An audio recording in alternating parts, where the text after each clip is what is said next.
अयोध्या, ये नाम सुनते ही ना दिमाग में बहुत कुछ घूमने लगता है। अक्सर तो बस सुर्खियां ही दिखती हैं। लेकिन आज हम उन सुर्खियों से थोड़ा परे हटकर उस शहर की आत्मा को समझने की कोशिश करेंगे। एक ऐसा शहर जिसकी कहानी आस्था, इतिहास और कह सकते हैं रोशनी की कई परतों से बुनी हुई है।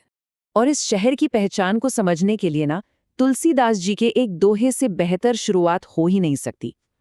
अवधपुरी ममपुरी सुहावनी, उत्तर दिस बहस सरजू पावनी। मतलब अवधपुरी मेरी सुंदर नगरी है और इसके उत्तर में बहती है पवित्र सरयू। तो सोचिए, इस शहर की पहली और सबसे पक्की पहचान कोई इमारत नहीं, कोई किला नहीं, बल्कि एक नदी है। तो चलिए हमारी ये यात्रा भी ठीक वहीं से शुरू करते हैं, अयोध्या की लाइफलाइन सरयू नदी के किनारे से। ये सिर्फ पानी का एक बहाव नहीं है, ये वो बुनियाद है, वो फाउंडेशन है जिस पर इस शहर की पूरी पौराणिक कथाएं और इसकी आध्यात्मिक पहचान टिकी हुई है। अब जरा इस नदी के जन्म की कहानी सुनिए, ये अपने आप में ही कितनी दिव्य है। सोचकर देखिए, एक ऐसी नदी जो भगवान विष्णु के आनंद के आंसुओं से बनी हो। पुराणों में ऐसा कहा गया है कि ब्रह्मा जी ने इन आंसुओं को मानसरोवर में सहेज कर रखा था और फिर बाद में महाराजा वैवस्वत ने एक बाण चलाकर इसे धरती पर उतारा। कमाल है ना? तो नदी के इस पौराणिक जन्म से निकलकर अब हम आते हैं इसके तट पर, ये देखने के लिए कि आज इन टुडेज वर्ल्ड ये अयोध्या के लोगों की जिंदगी में, उनकी रोज की स्पिरिचुअलिटी में कैसे रची बसी है। और भाई, इसके लिए राम की पैड़ी से अच्छी जगह तो कोई हो ही नहीं सकती। राम की पैड़ी, ये वो जगह है जो सच में कभी नहीं सोती। यहाँ 24 घंटे एक अलग ही आध्यात्मिक माहौल रहता है। जैसे ही शाम ढलती है, पूरा घाट दिव्य आरती की रोशनी से जगमगा उठता है और उसकी ठीक बाद करीब 7:30 बजे पानी पर एक जबरदस्त लेजर शो होता है जो रामायण की पूरी कहानी को जिंदा कर देता है। ये घाट वाकई इस शहर की धड़कन है। और अब हम अयोध्या के उस केंद्र पर पहुंचते हैं जो ऐतिहासिक भी है और भावनात्मक भी, राम जन्मभूमि।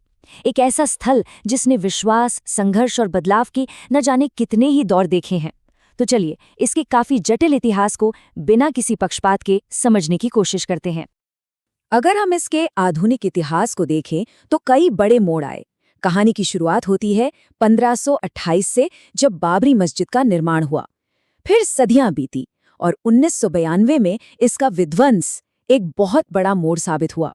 इसका जो लंबा कानूनी सफर था वो आखिर में 2019 में सुप्रीम कोर्ट के फैसले के साथ खत्म हुआ। इस पूरे विवाद के केंद्र में एक पुरातात्विक सवाल भी था। एक तरफ भारतीय पुरातत्व सर्वेक्षण यानी ASI की रिपोर्ट थी। इस रिपोर्ट ने कहा कि मस्जिद के नीचे एक बड़ी, पुरानी 10वीं-12वीं शताब्दी की मंदिर जैसी संरचना के सबूत मिले हैं। लेकिन वहीं दूसरी तरफ कुछ इतिहासकार और मुस्लिम समूह थे जिन्होंने इन नतीजों को चुनौती दी। उनका मानना था कि ये राजनीतिक रूप से प्रेरित थे। फिर आया साल 2019 और सुप्रीम कोर्ट के फैसले ने इस लंबे कानूनी झगड़े को समाप्त कर दिया। कोर्ट ने क्या किया? उन्होंने विवादित जमीन मंदिर बनाने के लिए एक ट्रस्ट को सौंप दी। साथ ही ये भी आदेश दिया कि मस्जिद बनाने के लिए सुन्नी वक्फ बोर्ड को 5 एकड़ की एक अलग जमीन दी जाए। तो चलिए अब इस ऐतिहासिक संघर्ष से थोड़ा आगे बढ़ते हैं और अयोध्या के आध्यात्मिक कैनवास की विशालता को देखते हैं, क्योंकि ये शहर सिर्फ एक ही जगह तक सिमटा हुआ नहीं है। यहीं पर मौजूद है भक्ति की एक बिल्कुल अलग कहानी कहता हुआ कनक भवन। कनक भवन यानी सोने का महल। इसकी कहानी भी बहुत प्यारी है। माना जाता है कि ये महल रानी केकई ने देवी सीता को मुंह दिखाई में दिया था। सोचिए कितना सुंदर तोहफा। जो इमारत आज हम वहां देखते हैं उसे 1891 में टीकमगढ़ की रानी वृषभानु कुमारी ने बनवाया था और ये आज भी दिव्य प्रेम का एक प्रतीक माना जाता है। और कनक भवन में ना भक्ति की अपनी ही एक अलग ही लय है। यहाँ आरती का समय भी मौसम के साथ साथ बदलता है। जैसे गर्मियों में थोड़ी जल्दी हो जाती है तो सर्दियों में थोड़ा देर से। ये छोटी छोटी बातें ही दिखाती हैं कि कैसे आस्था यहाँ के लोगों के रोज के जीवन का एक अटूट हिस्सा है।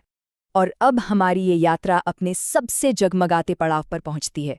एक ऐसा भव्य उत्सव जो अयोध्या की आज की आधुनिक पहचान को रोशन करता है, और वो है यहाँ का शानदार दीपोत्सव।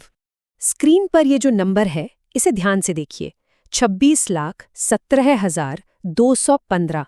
ये कोई मामूली आंकड़ा नहीं है। ये दीपोत्सव में जलाए गए दियों की संख्या है। वो संख्या जिसने गिनीज वर्ल्ड रिकॉर्ड बनाया। कल्पना कीजिए, इतने दियों ने एक साथ मिलकर पूरी सरयू को कैसे रोशन कर दिया होगा। लेकिन दीपोत्सव सिर्फ दियों का त्योहार नहीं है। ये एक ऐसा संगम है जहां हमारी परंपरा और आज की टेक्नोलॉजी का मिलन होता है।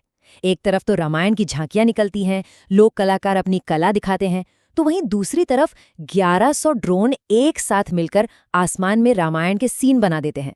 और फिर सरयू के ऊपर होती है जबरदस्त आतिशबाजी, जो रात को भी दिन जैसा बना देती है। क्या नज़ारा होता होगा।